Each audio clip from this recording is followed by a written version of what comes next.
Okay, welcome back. So we are getting started after spring break. I hope all of you had a good break. Today we have a guest speaker, John McNett. John has been a guest speaker almost every year in our class, and sort of at this time juncture, it's very appropriate. John is adjunct professor in the School of Mechanical Engineering for more than a decade now, I think, and has been, in my opinion, one of the most valuable additions to our school in terms of expanding and also creating this space where we acknowledge the importance of intellectual property. And John has contributed immensely to our curriculum, especially with this class, ME554. And a lot of students that take this class usually take that. So I highly recommend that class for you. And you'll find that it's going to be, many of you have done it before here? 1, 2, 3. That's pretty good numbers. So I would like to see all of you do it next time, especially all of you guys going to industry. And McNett, John McNett has a degree from undergrad degree from Purdue and a law degree from George Washington University. And in particular, we have talked a lot in this class about creativity and insight. And patents are in fact a major source for both getting new insights as well as looking at what is there and understanding the past. And John has developed this unique class where he actually talks about how to think about patents and inventions, and therefore it relates directly to the subject matter of this class, product design. Also licensing of technology, and he has handled a number of very major cases, both in the US and outside. One of them is the Gatorade thirst quencher. Everybody knows that quite well, but also was the lead counsel for Thomson Consumer Electronics on the M16 assault rifle, and that has been cited recently in Supreme Court cases, as John was pointing out, and has been involved with satellite television and several other major happenings in the real world.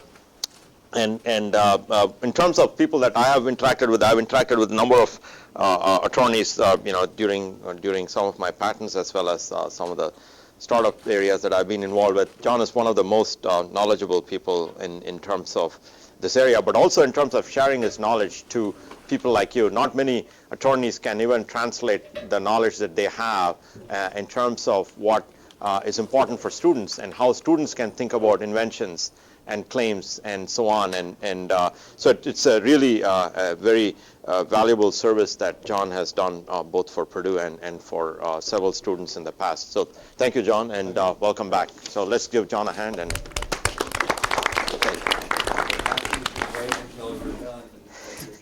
Thank you very much. Okay. I would like to invite any of you along the way, if you have questions, to... Oh, you want the other one? Is this a better mic to use? I'd be happy.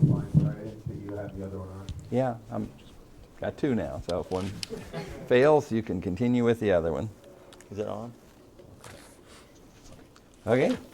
As I said, I'd invite you to ask questions along the way if you have any. Be perfectly free to raise your hand. My primary role in life is as a patent litigator, and I'm very accustomed to being interrupted by opposing counsel and judges and whatever else. So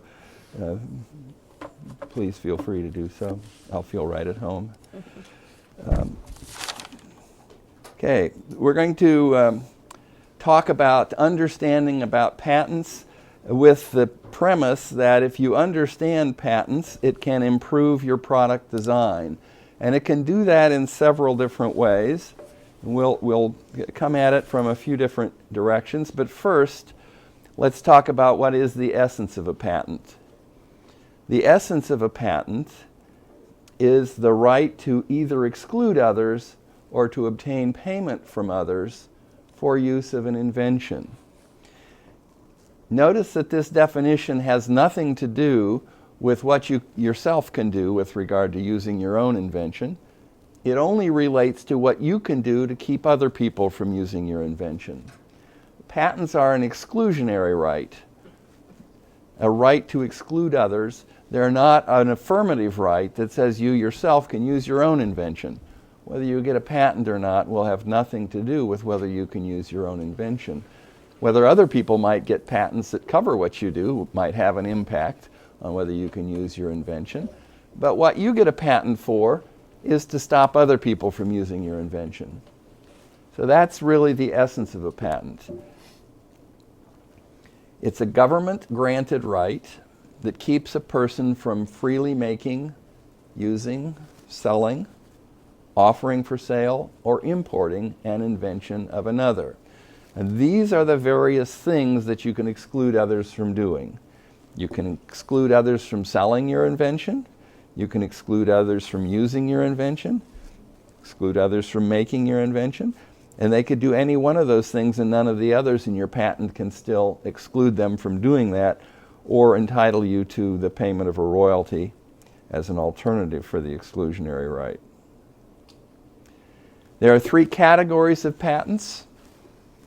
And the first one is really the dominant category that you normally think about when you think of a patent, and that's a utility patent. Utility patents only address the functional aspects of inventions. Examples would be Edison's light bulb and the Wright brothers' airplane. Most patents are utility patents. Second category is a design patent. Design patents only address non-functional aspects of an invention that are visible. An example would be a novel aesthetic shape of a television remote control. And the third category, which you probably never in your life will come across, but for completeness, it is a plant patent. Plant patents only protect asexually reproduced non-tuber plants. An example would be a novel rose or an apple tree. So we're going to break down today's discussion into three categories. The first is, what do I do if I have an invention? Second, what do I do if others have patents that might cover what I want to do? And third, can my product designs be improved in an innovative way if I better understand how to define inventions? Those are the three territories we're going to cover, and I'm going to start with the first. What do I do if I have an invention? The very first thing to do, and it is something that people avoid like the plague, I'm not quite sure why I repeat it over and over again, but instinctively, when you come up with an invention, the most important thing that you need to do to make an assessment of that invention is to find out what other people have done very similar to what you've done.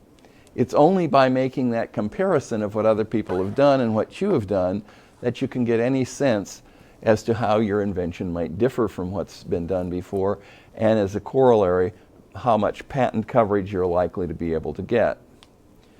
And when we talk about prior art, we're talking about the term used to describe all things that people have done before that are entitled to be used as evidence against a claim of novelty or patentability of a later invention. And what is prior art in one sense, in one country, might not be prior art in another country. So it's all relative to the laws of the country in which you're trying to make an assessment of the impact of a particular publication or action that might have been before your invention or before your filing date. A thorough search is usually necessary to provide a basis upon which to properly define the invention. If you don't have a good search done, there is no way that you can define your invention, because you don't know how broad you're entitled to cover it, because you don't know what else has been out there. If you have a really good search, you pretty much know the limits of the coverage that you might be able to get. Once a patent's coverage is understood, one can then compare it to competitive alternatives and consider whether there would be a big enough market for a long enough time to warrant the cost of a patent. Now, there are a lot of techniques for searching that are available. The two most common are google.com/patents, which is a special search area in Google that lets you word search patents. And the Patent Office has a website as well, uspto.gov, that is frequently used as well. And there are some commercial services as well that allow you to search with different capacities for the Boolean searching in each of the different databases. You can also just print copies of patents with the 3 of the websites that are listed on the handouts. There are other searching resources. Most often in the mechanical areas and the electronics areas, searching the patent database will be adequate, but prior art encompasses not only patents, but anything that was published anywhere in the world prior to your date of invention, and actually now prior to your date of filing or your date of first publication that's within a year of your date of filing. In that instance, to try to find prior art, you can just do a basic Google search to see whether or not the product's on the market, being offered by somebody. See if it has ever been offered by anybody, and if you do find it on the market, and if you had invented it some time back, you can use something called the Wayback Machine at archive.org, and it will show you the content of the web at prior points in time, so you can see whether what is there now was in fact done at a prior point in time to see whether or not it in fact is prior art. Now the procedure for obtaining patents for people in the United States, the first step is to prepare and file a U.S. patent application. That might cost $10,000, and there would be additional costs and fees throughout the 20-year term of the patent that might add another $15,000. There's an option to file a provisional patent application at a much lower cost, but then you have to file a regular application within a year of the filing of the provisional application. And the standards that are to be applied for a provisional application are much lower in a sense because they will accept for filing a much lower standard application. But then later on, when you file your regular application, if you want to be entitled to that earlier filing date, you to sometimes are held to a higher standard than they led you to believe for the initial filing. And so you can get in trouble if you don't do a really good job on the provisional application. And the difference between the provisional and the regular application is that the provisional application doesn't start the 20-year time period that measures the term of your patent. Only the regular application starts that 20-year term. So you can have your patent last a year later by filing a provisional and then a regular application within a year. So that's really a significant advantage in some technologies. In other technologies where it's very rapidly changing, your goal is to get a patent quickly. And so filing a provisional would just delay the normal examination process, and so you would not want to file a provisional in those cases. There is a wide variety in quality and price for patent applications. Typically, quality is paramount, but not always. The cost to enforce rights in court is very expensive, often in the millions of dollars. There are administrative challenges to validity that you can do in the Patent and Trademark Office. If you think a patent was issued in error, you can pay money and have them re-examine the patent, and they can cancel the patent if in fact it was issued in error. And those are relatively inexpensive.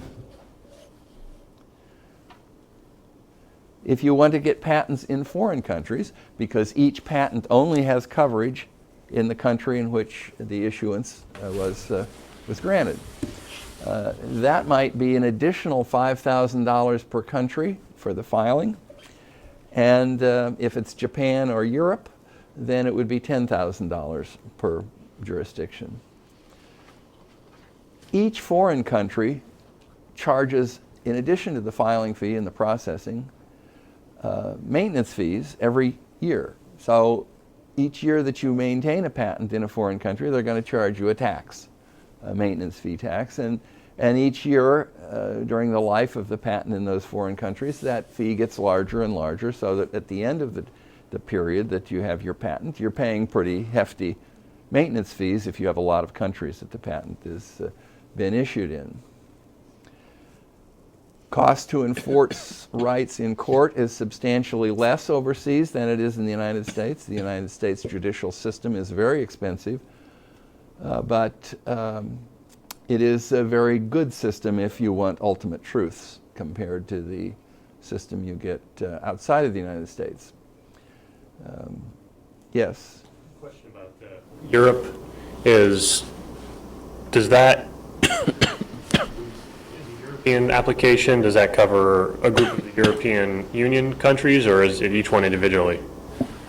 You can get a European patent that has force and effect in a group of most of the European countries, those that have elected to participate in that process. And so the one patent works for all. Each country has its ability to separately interpret that patent, but it's just one process, one examination, one issuance. And so it's a much more efficient process than they used to have before they had a European patent. So does that estimate of the litigation costs include settlement or just the court battle? Settlements can be free, depending on, or it can be any price. So no, that's just an estimate of the litigation costs if you go through trial. Yeah, that's why obviously a lot of cases settle, because it's very expensive to do otherwise. Now there are some essential requirements, and you can't get around these. If you fail to meet the essential requirements for patenting, you cannot get a valid patent. In the United States, we now are living under what's referred to as a first-to-file system. And that's somewhat of a misnomer, but all of the other countries in the world require that you be the first person to file your patent application in order to prevail in any contest with someone else. And all of the other countries in the world, besides the United States, pretty much require that there be no public disclosure of your invention before your filing date. The moment that there's a public disclosure of your invention, then you lose the rights to file if you haven't filed by that time, everywhere in the world other than the United States and perhaps Canada and maybe Australia.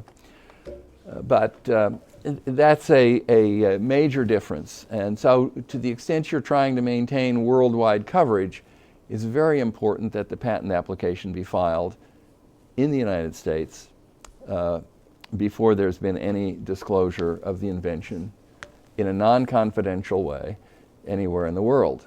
If you have disclosures in confidence where you have an agreement of secrecy, those don't count. But to the extent you go out, you've made your invention, you run out in your front yard and you say, "Eureka, here is my great invention," your neighbor overhears you, you've lost your rights to your foreign coverage. So you have to keep it secret unless your neighbor has this agreement with you to keep everything that you yell out in the front yard confidential, then you're in good shape. So that's basically the prime distinction.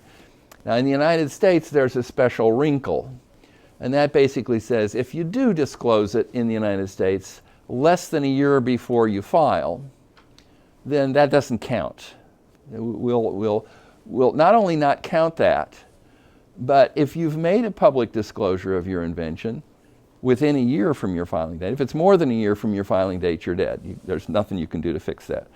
But if you file within a year from your first public disclosure, not only is that okay in the United States, but it extinguishes all of the intervening prior art that may occur between that date of public disclosure and your actual filing date, provided you file within a year. Sort of an interesting modification to the old rule that we used to have. You touched on it briefly. I read an article last week that the patent system in the U.S. is changing from a first to invent, which is historically the way it's been, to the first to file. Now, how do you think that's going to change the landscape of the patent system? Do you think a lot of people are just going to go out and start patenting a whole bunch of, I shouldn't say random, but random ideas to have that in their pocket? My belief is that the change will be imperceptible. It will be just a different rule, and where one person might have won one way, the other person might win, but that will happen very infrequently. Okay. In my career, in 43 years, I have had 3 cases involving an interference out of thousands of cases. And in none of those 3 cases would the law have made any difference had it been one way or the other. So I think it's a very minor point. We are now more in conformity with the rest of the world, which is probably better. That people only have to learn sort of one rule as opposed to two rules and keep them in mind, although our Congress has made this modification to our system. It isn't really first to file. If you had had an earlier publication within a year, then you can be last to file, and you can rely upon your earlier publication to get ahead of that other person. Yeah. I guess I'm confused. Why wouldn't you publicly disclose if you know you're going to file within the next year? Why would you? Why wouldn't you?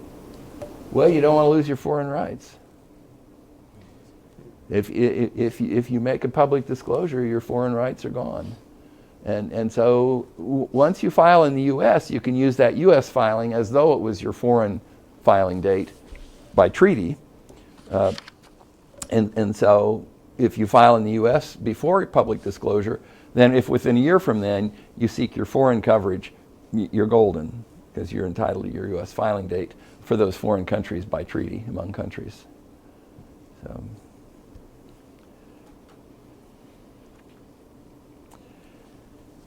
So the essence of the rule is, if you don't timely file, you lose your rights. If you do timely file, you're in good shape.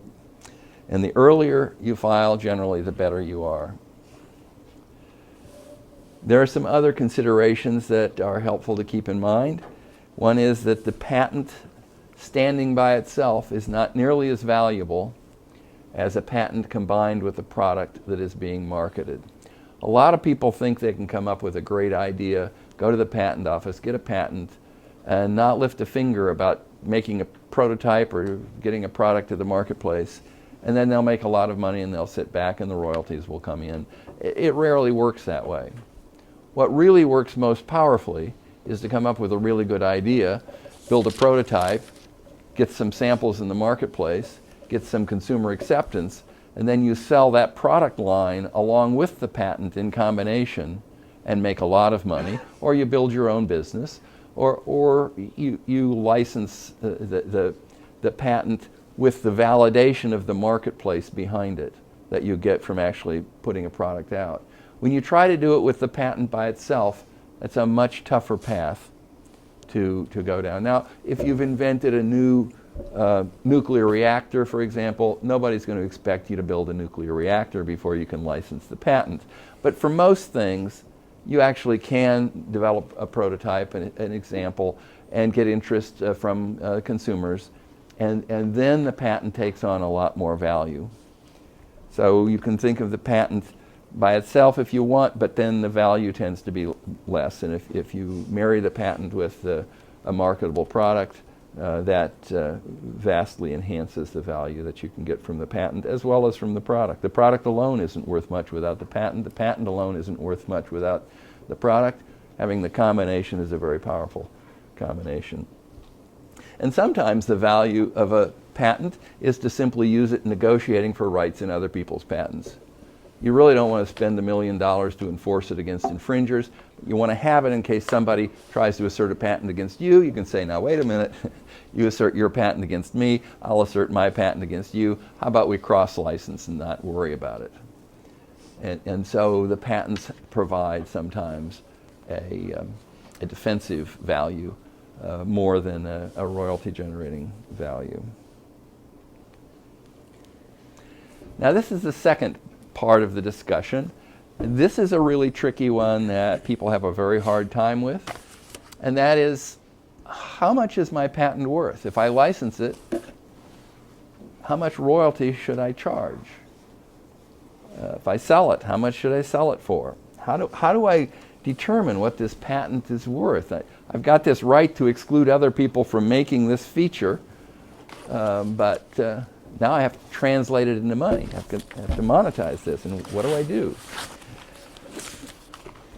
This question permeates the design process, because anytime you design something, you have to be able to calculate, is there a dollar amount that I'm going to have to put in the valuation to pay somebody else's license fee, or can I charge more for my product because I can exclude others from this feature? And so when you do the economics of the product, what price point to put on it, you have to take into account both your own patents and other people's patents that might be infringed.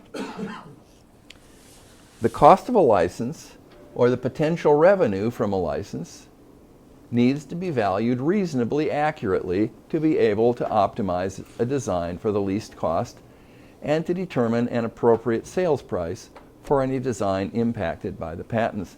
Now, it may well be that you know of another patent out there that you're pretty sure if you put that feature in your product that you're going to be selling, they're going to sue you for infringement. And you probably think you can work out a licensing for a certain dollar amount, but there may be a design alternative that you can go to. Might cost you a little bit more, but it might still be less than the royalty you'd have to pay. And so that goes into the economics of optimizing your design. Are you going to want to pay more for the patent license, or are you going to want to adopt a design alternative? And then if you design an alternative, it may well be that you could get a patent on that innovative alternative. And so that you would not only be freed from giving money to your competitor, but you might also then have some protected space yourself for your product where it will have product distinctiveness that would be very helpful. The value of a patent is a function of how much more profit it can provide compared to other alternatives not covered by the patent. It's really pretty simple. If your patent cannot allow you to make a product less expensively or one that can be priced higher, then your patent has no value. I mean, it may be something you're proud of, coming up with this great idea that doesn't provide any economic value to the customer. And you may want to be able to say patented because you think it will help your marketing. And to some extent there is some modest value there. But for the most part, we disregard that in valuations. The rule of thumb is that the value of a patent to an inventor is about 1/3 of the increase in profit that the invention provides, with the manufacturer who actually produces the patented product being entitled to the remaining 2/3 of the increase in profits. It isn't always that way, but that's a pretty good rule of thumb. And so if you want to roughly figure out what the patent is worth, that's the starting point. Now, if we go through the process more specifically, the first thing that you have to do is find the closest, most effective alternative design which does not require a license. And then you compare the economic differences. Assign a royalty value of 1/3 of those economic differences. And then you have to do some adjusting that would relate to facts unique to this particular invention. You might adjust downwardly based upon special risks of invalidity or unenforceability. Now what I mean there is, it may well be that you've got this patent, but after this patent issued, you came across some prior art that's really pretty close to what this patent is covering, and you're not really sure if put to the test your patent would hold up in a court challenge. In that event, you might want to lower the royalty rates that you're going to be charging because you recognize that it may well be that you might get 0 if you press the matter. Sometimes you adjust upwardly if, in fact, you're going to be granting an exclusive license to somebody. The exclusive license prevents you from licensing somebody else, so to get the reasonable value for your invention, you need to get more money from the one company that you are licensing. You can also adjust based upon unique industry practices, if any, and I'll outline those a little bit. In some industries, particularly the automotive industry and the consumer electronics business, where there are a large number of patents implicated in each product that gets sold. When a car is sold, there may be hundreds of patents that are implicated by the sale of that car. Television receivers may have hundreds of patents implicated in their design. If there are large numbers of patents involved, and if it's a consumer-based product like cars and televisions, where price is very important in the sale, you really can't pay high royalties for each of those hundreds of patents and have the price of the product be reasonable for people to pay. And so those industries work very hard to establish precedents for low royalty rates. And you may have Sony on the one hand and Samsung on the other hand, each with 500 patents relating to television design, and they may cross-license those 500 patents each to one another for a 1% royalty for 500 patents. And by doing that, they try to establish a very low royalty rate for their patents. And the reason they do that is because they're fearful that some third party might come up with a patent and assert it against them and ask for a really large royalty. And their defense is going to be, no, nobody pays those kind of royalties. Ladies and gentlemen of the jury, royalties in this industry are always low.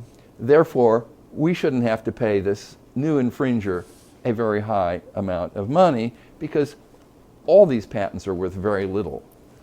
And so they want to have the image that the patents are not worth much. They establish that by their cross-licensing, and that seems to work well.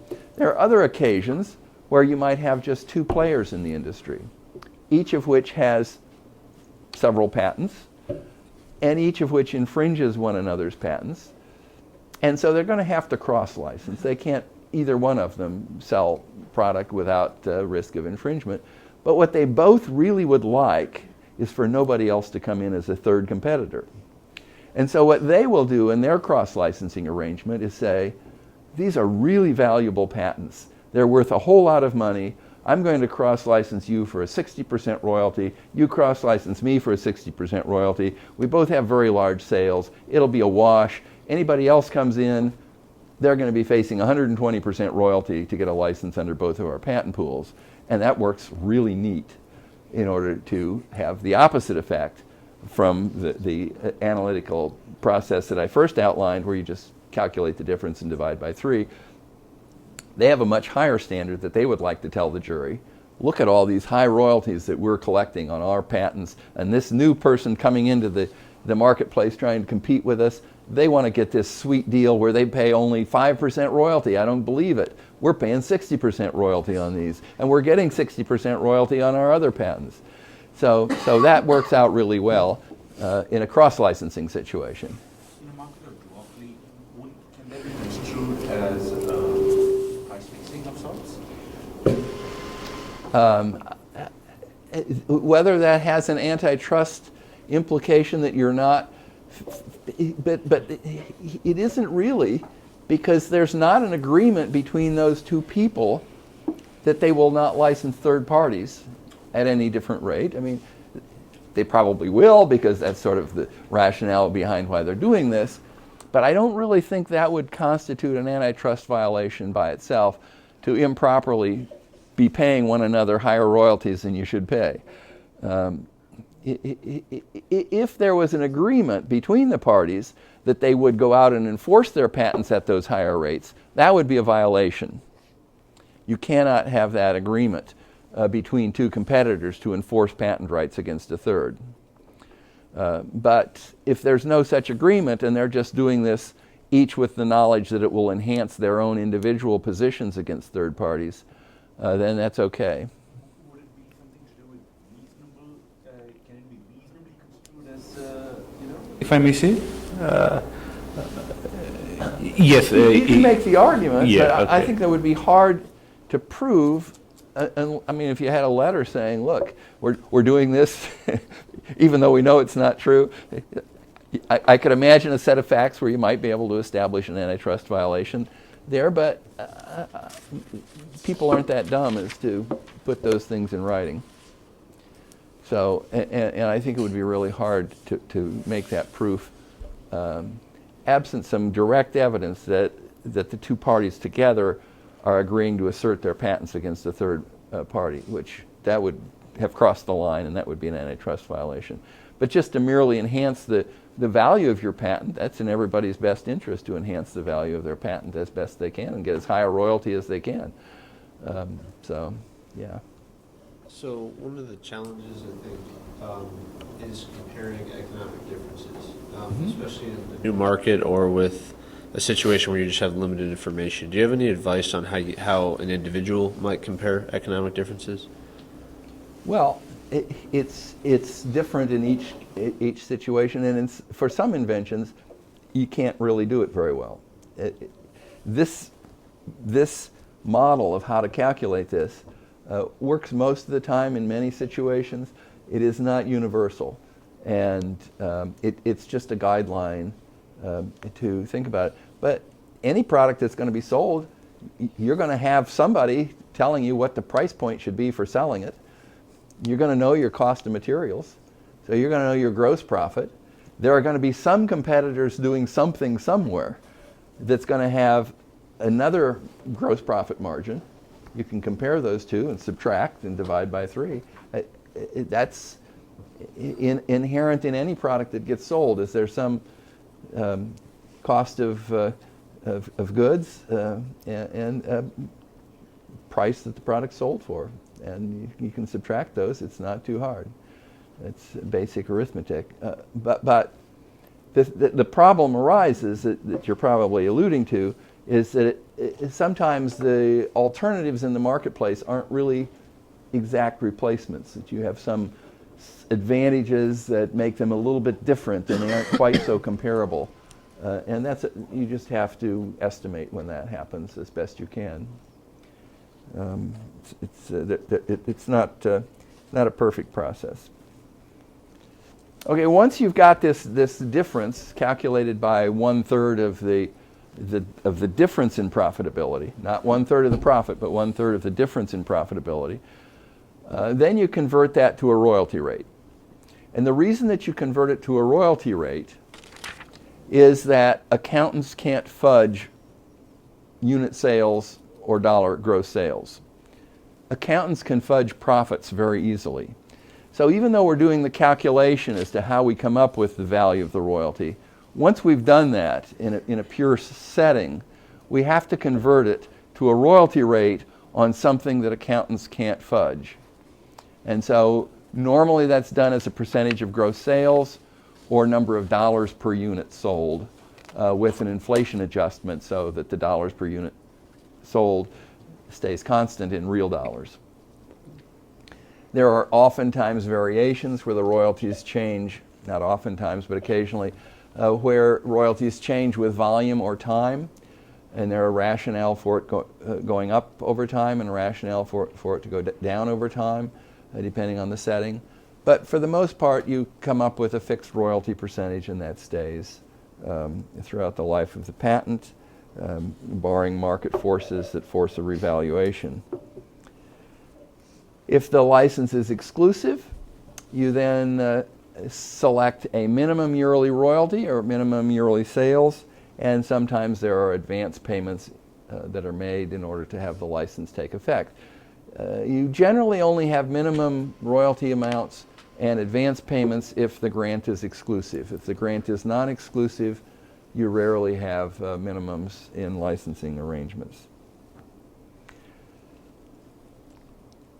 Getting an invention to market is the hardest part. Inventing is typically relatively easy. Patenting is somewhat more challenging and somewhat expensive, particularly if international coverage is desired. But getting an invention to market is generally the hardest part. I mean, it's really easy to come up with great ideas.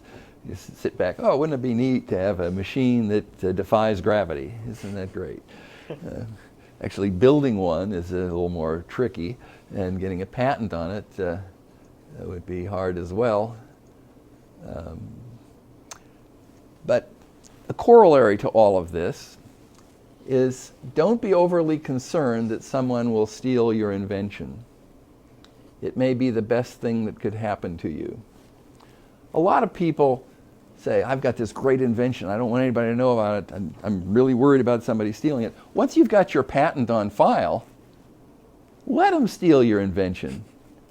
I can tell you that if I'm your trial lawyer and somebody stole your invention, I've got a good story to tell the jury, and I'm probably going to get some really good damages from that. And your negotiating position is massively better if somebody stole your invention than if they independently came up with it on their own, didn't even know about you. If you can imagine a subdivision where they're building houses all over the place, and you bought one of these great lots in this subdivision, you think it's just a perfect place, and about half of the lots are filled with houses and half of them are not, and you drive through one day and you see somebody building a house on your lot. I would ask you, do you think you'll be able to get a better price for your lot if you want to sell it to the person who's building a house on it? What negotiating power do you have if they're building a house on your property? It's the same thing with regard to inventions. Don't be so bent out of shape that somebody's going to steal your invention because they're giving you a ticket to enhance negotiating power to get a licensee. You may not want a licensee, but on the other hand, they may be more effective at getting the product to the market than you would have been, and you may end up with a lot more money from somebody who stole your invention than you would have if you had tried on your own. Because the hardest part is getting the thing to the marketplace. Somebody does that for you, you should thank them, and then take the big check to the bank. Okay, another category. What do I do if others have patents that might cover what I want to do? There are many options here, and usually people think about a few of them, but they rarely think about all of them. The first and most obvious is change your design. Change your design to something that's no longer covered by the patent. And in doing that, I've seen it happen time and again where the design alternative itself is even better than what you'd first thought of, and itself is patentable.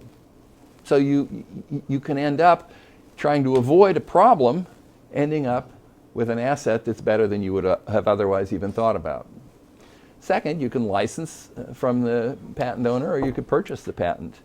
And then the valuation that we talked about earlier is a very important consideration. The third, which is what happens most often, is that you invalidate. And typically that's done by finding prior art that was not considered by the patent office. You say, this patent never should have issued. It's trying to cover something that was done before, and it was a mistake. And once you have this piece of prior art that you find that's really better and shows exactly what it is that the patent was trying to claim as their own invention but was done earlier, then you don't have to worry about the patent. You can just ignore it, and if they come after you, say, look at this piece of prior art, go away. Or if you want to really ensure that they're not going to come after you, you can file a request for re-examination, tell the patent office about this new prior art, and the patent office will do that for you. And the fourth is another thing that we do from time to time, and it's just ignore the patent. Don't worry about it. Particularly if you have offsetting exclusionary rights of your own, or you're not otherwise on the radar of the patent owner, perhaps due to your small size or your different market focus. Now, if you're going to start a business and immediately take away the prime customer of the patentee, that won't work.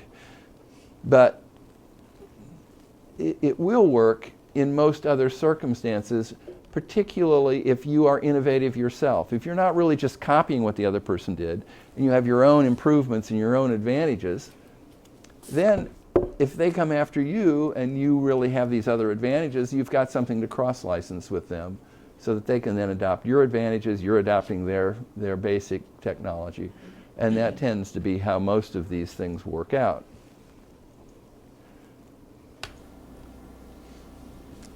With regard to designing around, knowing the patent coverage of others gives the designer an option to consider, and particularly if you know the patents of others early in the design process, it can provide significant savings in legal costs or licensing fees.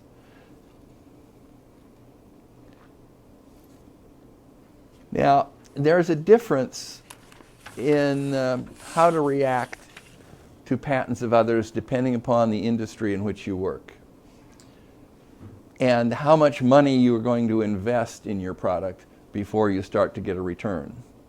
If you are a pharmaceutical company and you're spending $20 to $100 million to develop a new drug.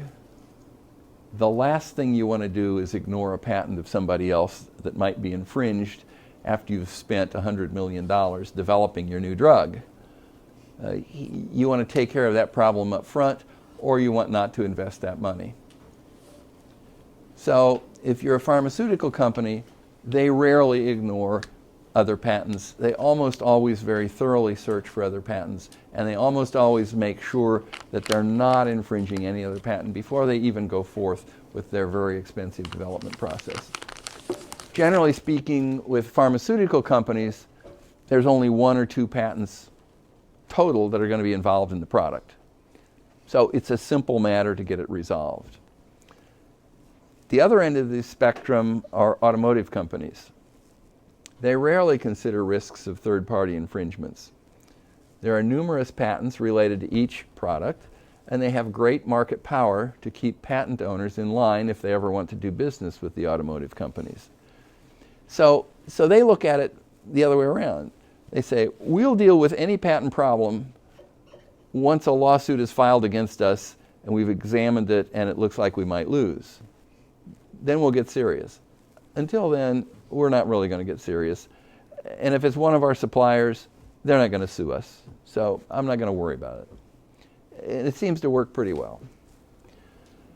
Now, if you're a little company, you often do not have to consider the risks of third-party infringement unless they're really clear, because what's this big company going to do? Are they going to hire a law firm and commit $1 million to go after $10,000 in damages? I don't think so. I think they'll just ignore you. Maybe, maybe not. But that tends to happen more often than not. That little companies are really under the radar, and until they get big and until they are a significant threat to a significant customer, they generally don't have to worry quite so much about patents. Now, with that approach, there are risks. If you ignore patents of others and you're found to be a willful patent infringer, the courts can multiply the damages times 3, and they can have you pay the other side's attorney fees. Well, if you're a really little company, your corporation doesn't have the assets to pay that stuff anyway, so there's really not that much of a threat to that. That's what the law provides. And courts frequently find that a patent is either invalid or that it's not infringed. So statistically, if you're really forced to go through the battle, you've got a shot at winning anyway. If you have your own innovations, you've got a cross-licensing tool to make the problem go away. Now, the last category for discussion is, can my product designs be improved in an innovative way if I better understand how to define inventions? And the premise of my ME554 course on intellectual property is that it can. And that if you really understand how to write patent claims, or at least what the thought process is involving the writing of patent claims, it will make you think differently in the design process so that you will be a better designer. I use as one example a fellow by the name of Albert Einstein. From the age of 23 to 30, Einstein worked as an examiner in the Swiss Patent Office in Bern, Switzerland. His job was to understand and deal with definitions of inventions and discoveries. He had every day training on the analytical thought that goes into writing patent claims, interpreting patent claims, understanding patent claims. At the age of 26, while still employed as a patent examiner, Einstein made 3 of his greatest contributions to scientific knowledge. And I've listed the 3 papers that he did after working for 3 years in the Swiss Patent Office, working with patent claims. It was not until Einstein was 30 years old that he held any academic position. Well, it wasn't an academic path that gave Einstein his insights. It was a path of analyzing patent claims. Another example is Chester Carlson. Chester Carlson was laid off as a research engineer at the Bell Telephone Labs. And he worked briefly for a patent attorney and then got his own law degree and became a full-time patent attorney. He became very skilled in understanding patent claims and the invention process. When he was 31, he filed the first patent application on the Xerox machine. Before his death in 1968, he had given over $100 million of his resulting wealth to charity. And I will guarantee you that Chester Carlson would not have ended up where he ended up had he not spent a lot of time analyzing patent claims. He wouldn't have thought to go about the process of developing the xerography technology had he not the understanding of patent claims. The interesting thing about dealing with new inventions, unlike most everything else that you've done in your educational process, is that with new inventions, you can't look it up anywhere to find out about it. Everything else that you deal with, there's some body of technology you can look up and see what the answer is. Some researcher somewhere has spent a long time figuring it out, and there it is, and you find what he did, and then you can apply it, and life goes on merrily. Every invention that a patent attorney deals with, every new invention that you're trying to claim, is something for which there is no answer elsewhere as to how to define that invention, how to deal with that. It is a completely different approach to learning than you have in your other curriculum.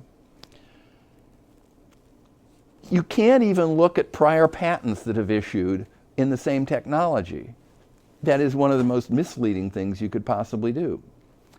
Because there again, you're looking at something that's already been done. It won't help you at all in defining this new invention, because the people that did that old one had no clue about this new invention. If they did, they would have put it in their patent and you wouldn't have anything to patent. So in order to define a new invention, there are basically 3 steps that you have to take. First, you have to find the factors that distinguish what it is that is in this new invention when you compare it to the prior designs.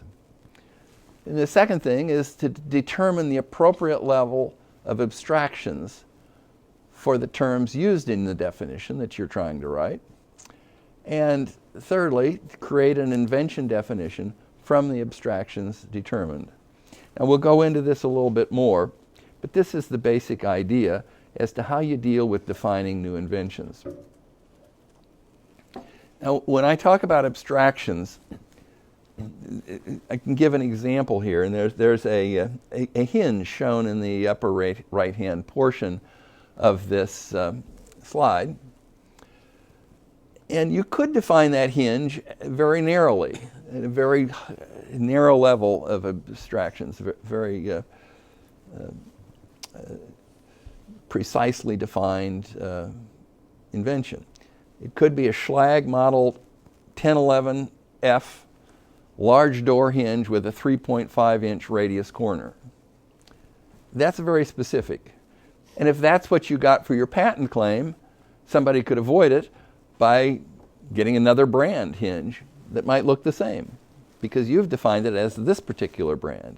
Or you might get it with a 3.4-inch radius corner, and that would avoid this claim. So defining it narrowly like this doesn't really give you much protection at all. It's very easy to avoid. You can just change any little feature.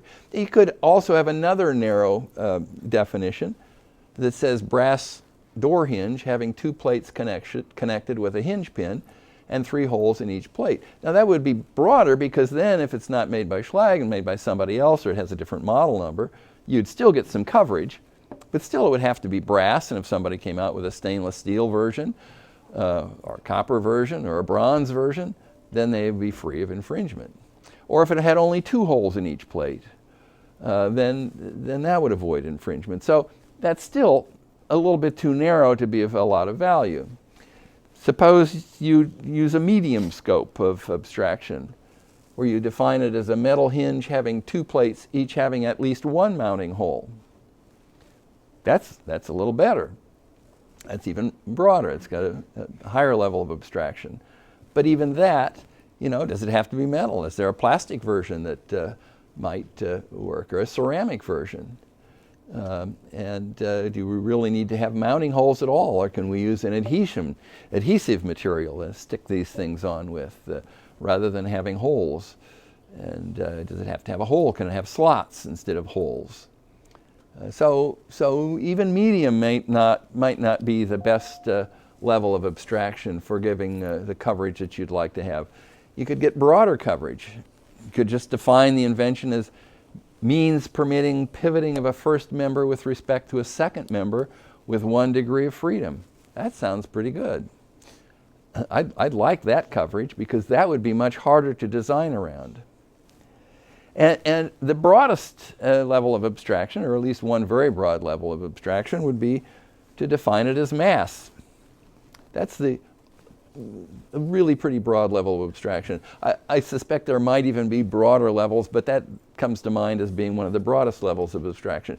So for each attribute of your invention, you've got this whole array of different levels of abstraction that you can use when you define the invention. And it's somewhat of a challenge to decide where to pick the right level of abstraction for the purpose of getting the coverage that is appropriate. And of course, you want the broadest level of abstraction that you can use in defining the invention, provided that it doesn't cover the prior art. The one requirement for defining inventions is that definition cannot read on the prior art. The moment it reads on the prior art, then it's an invalid definition and it's no good.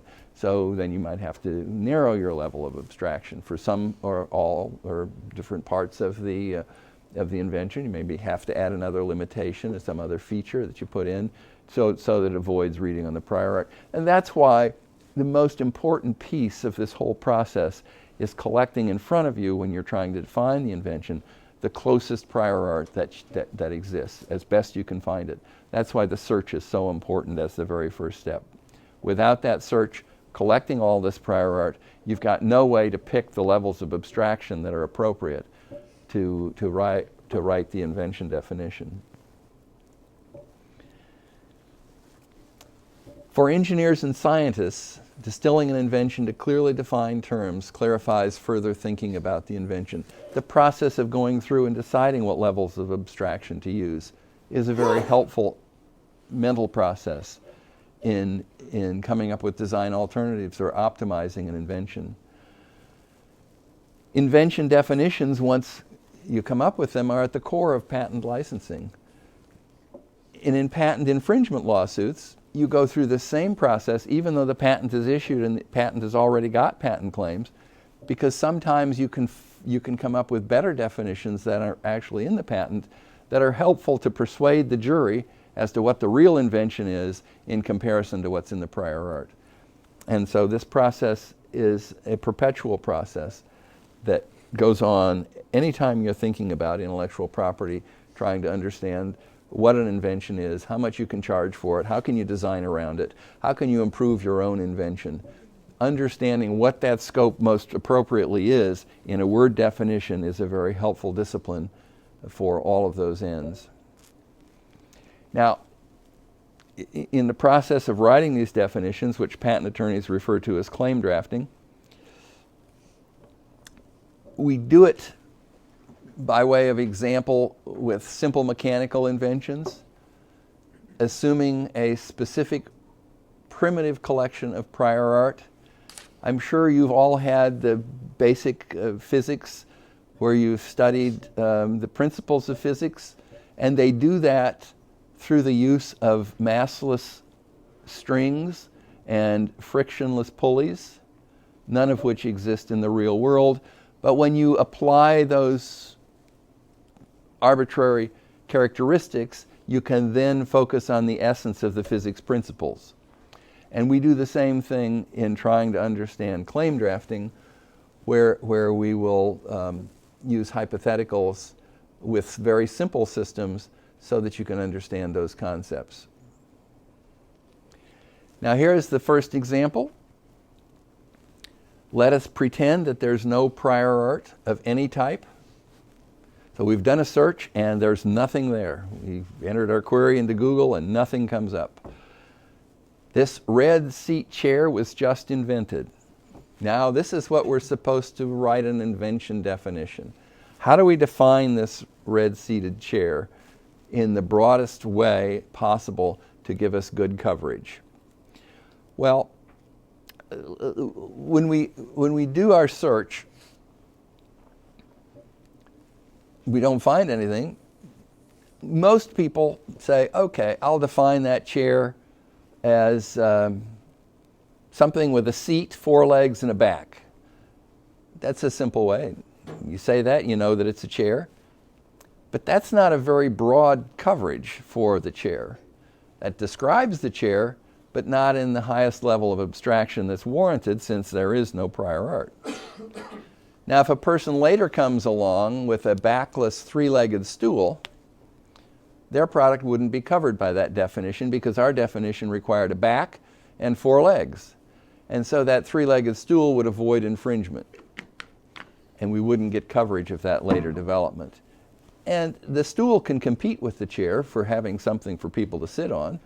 The marketplace would be perhaps even like the chair better because it's more efficient, it's more stable. The 4-legged chair has to be on flat ground. The 3-legged chair can be on a little bit not flat ground and it won't wobble. So the 3-legged chair, the 3-legged stool might be argued to be an improvement over the 4-legged chair. And you wouldn't even get coverage of that improvement if you had defined it as 4 legs, a back, and a seat. Now, if instead we defined the invention as a seat with 1 leg attached to it, that definition applies to the chair. We could adopt that definition. We would have a definition that would be much broader and more suitable to our hypothetical inventor of the chair. So the thing that's in italics at the bottom is our invention definition does not need to include all of the parts of the chair. It only needs to include enough parts to avoid reading on the prior art. And in our hypothetical, there was no prior art, so we can do really well with that definition by just simply saying a seat and a leg is the invention.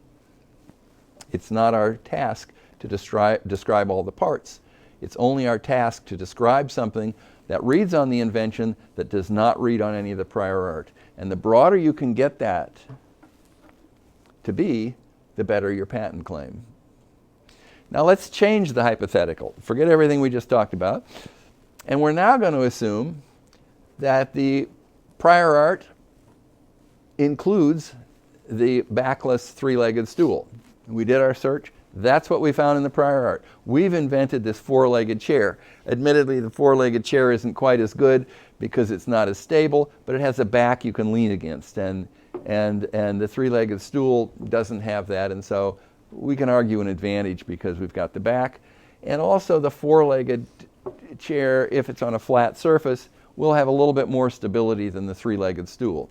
So we have a stability advantage on a flat surface, and we have a back, and so it's really quite an improvement over this 3-legged stool that's in the prior art.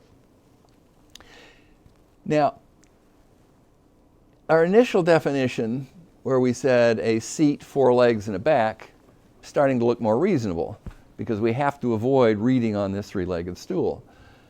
But that definition is still unnecessarily restrictive. It contains 2 items not found in the prior art: a back and an extra leg. Eliminating either one of these restrictions from the definition would make the claim broader, and it would still avoid the prior art. So, the better definitions would be a combination having a seat with 4 legs attached to the seat. And that definition makes no mention of a back, because you don't need to in order to avoid the prior art. You can just define it as a seat with 4 legs. Or you could say a combination of a seat with a back coupled to the seat. That's the second definition. Either of those would be fine, because they wouldn't read on the 3-legged stool in the prior art, and would still give you some decent protection. Now, other definitions from that chair is, you could say a red seat, because the prior art isn't red. Or you could say a red substance. Why even limit it to a seat? You can have the level of abstraction much larger. And a patent claim on a red substance would be really valuable for somebody who invented a four-legged chair with a back.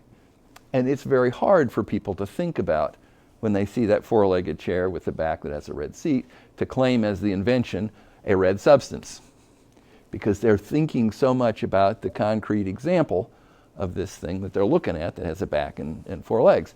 But after a while, you start understanding that thinking more abstractly can be very powerful. And yes? Would it be possible to include the different attributes as like different embodiments? So could you say, I have some seat that may or may not have four legs? Well, no, I guess we can't say that because then it's covered under the three leg. But like for it may have 1, 2, or 4 legs, and the seat, and another embodiment might be the seat may have a back. Okay. Or it may not have a back. The ultimate of that, if you carry it to its extreme, is my invention is anything but a three-legged stool. Sure. And you can try that. At some point in time, the use of negative limitations will get you in trouble. And the patent office doesn't really like negative limitations too much. Occasionally you can slip them in. But that's the ultimate. And so your thoughts are correct analytically, but as a practical matter, if I say a device with something other than 3 legs, or 1, 2, 4 or 5 or more legs, but not including 3, you can do that. And there may actually be, in some circumstances, an argument that should be a valid patent claim. Because it may be that people in the past thought you had to have 3 legs because stability is critical. And you may say, no, nowadays people have flat floors, so it doesn't matter, 4-legged chairs. Actually, 5-legged chairs are even the requirement now for office desks because they're more stable than the 4-legged ones. So you could make arguments, perhaps, that something other than 3 is better than 3. And you can file different patents. You can have one patent on 4 or more legs, and another patent on seats with backs. And so, yeah, you can go at it a lot of different ways. There's no limit to the number of claims that you submit in a patent application. I had one with 114 claims. So you can get a lot of those. Final comments. The preceding samples of patent claims hopefully will give some insight into the analytical process involved in writing invention definitions. That's really what this is about, just to give you a sampling of what this is about. In the real world, sometimes it's easier. Most often it gets more complicated than these simple examples, but you really have to understand the fundamental principles from these simple examples in order to then be able to shift to the more complicated real-world examples. It's no different than in physics. In physics, when you get into the real world, you actually do have strings with mass and pulleys that do have friction, and you get more complicated equations. But to really understand the principles, you need to go at it with these simplistic approaches. So are there questions beyond that? Yes. One thing I have trouble understanding is how to tell when an invention requires multiple claims in one patent or multiple patents. And I guess the example would be if you had your four-legged chair with a back, would you have one patent on a seat with 4 legs and one patent with a seat with a back, or would those be 2 separate claims in one patent? The process that is optimum is to file them all in a single application if there are no conflicting questions about ownership. If there's joint invention and one person invented the legs and another person invented the back, and the ownership of the patent might go one place, that's a reason why you might not do it that way. But if we don't have an invention ownership issue and that same person invented all the features, you would universally put them all in one application. Now, if the patent office, in examining the patent, said, this is too hard for me to search both backs and legs, My job as an examiner is to search patents on legs. There's another examiner down the hall that searches patents on backs. And so it's too much of a burden. You only paid one filing fee. I'm going to make you divide this into 2 patents. They can make you do that. You can pay 2 fees, and then they're happy. But when they make you do it, you get procedural advantages. And if you do it yourself in advance, you can sometimes be charged with double patenting, and that's your fault. If the patent office makes you do it, it can't be your fault. There's no problem. So normally you try to file them all in one. It's less expensive generally because you pay one filing fee. And later on, when you come up with the problem of the examiner saying there's 2 inventions here, it's simple. You just file another patent application based on that first one, and you have 2 of them, and they both issue. And so that generally is not the problem. If you anticipate it yourself and do it in advance yourself, then there's a risk of double patenting that could be charged if your judgment is different than some court later on might have as to whether they really are the same or different. So you normally put them together. Yeah. Another question? I had a question about kind of about royalties. So in the United States, if you work for a corporation, you get a patent, your name is on the patent, but the company owns that patent, right? I have heard that in other parts of the world, the company would still own the patent, but if your name's on it, you get some royalty. Is that true, or is that? That is true, and that is true particularly in Germany. There is a pending law in the United Kingdom to make it true there. Okay. I would advocate for adoption of that rule in the United States as well, but it's not the law in the United States. Now, I will say that your premise is not as refined. If you work as a design engineer for a company, your obligation is to assign the inventions for which you were hired to invent to the company. Okay. If you happen to be a secretary in that company and you come up with an idea, the company doesn't get that idea unless you've signed a paper that says, I agree to give you all of my inventions during my period of employ. All large companies have you sign those papers. Mm-hmm. Now, occasionally there are wrinkles to that, and we had a case where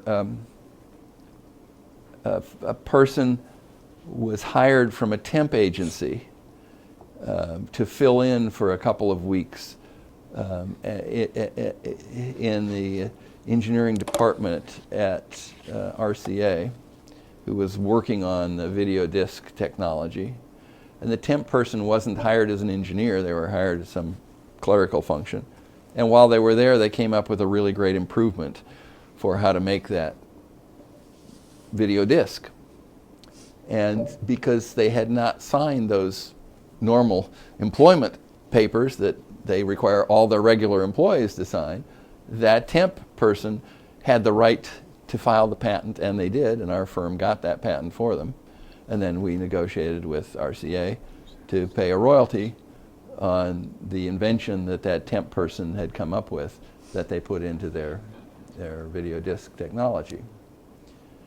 So it is not a given that just because you work for somebody, you owe them your improvements and inventions. But if you are hired to invent, as that's your job, if you're hired as an engineer, as a designer, then you would have that obligation implied by law. Yeah. On that same sort of idea, if you develop something that was unique, and then you went on later to work for a company,